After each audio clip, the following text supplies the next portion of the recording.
தக்காளி சாப்பாடு கேசரிலாம் இல்லை ஃப்ரெண்ட்ஸ். இப்போ வந்து பார்த்தீங்கன்னா நாங்கள் வந்து இது என்னது கைலாசநாதர் கோயிலுக்கு வந்திருக்காங்க. இன்றைக்கி வந்து பார்த்திங்கன்னா சனி பிரதோஷம். அதனால் வந்து சாமி கும்பிட்டாச்சு. பிரசாதம்லாம் வந்து நிறைய வந்து கொடுத்துருந்தாங்க. அதை வந்து பாப்பா என்னென்ன அப்படின்றத வந்து சொல்கிறா.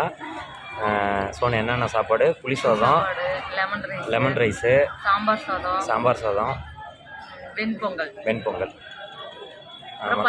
பஞ்சாமிர்தம். மொத்தம் 5 ஐட்டம் நாங்கள் வந்து வாங்கி சாப்பிட்றோம். நாங்கள் நேரமாகவே வந்துட்டோம் கோயிலுக்குலாம். வந்து இருடா நாங்கள் ஒரு 6 மணிக்கெலாம் வந்துட்டோம் கோயிலுக்கு. இருடா 6 மணிக்கு நாங்கள் கோயில். இப்போ டைம் வந்து பார்த்தீங்கன்னா மணி 7:30 மணி 7:45 ஆகுது. 7 மணிக்கு வாட்சில் டைம் பார்த்தா 7 மணி லைட்டாக ஏறிடுங்க. சாமிலாம் கும்பிட்டாச்சு. அவ்வளோதான். இனிமேல் வீட்டுக்கு கிளம்புறதாங்க. அடுத்த வீட்டுக்கு கிளம்பிட்டாங்க. ஓகே ஃப்ரெண்ட்ஸ், அடுத்த வீடியோவில் பார்க்கலாம். பாய்.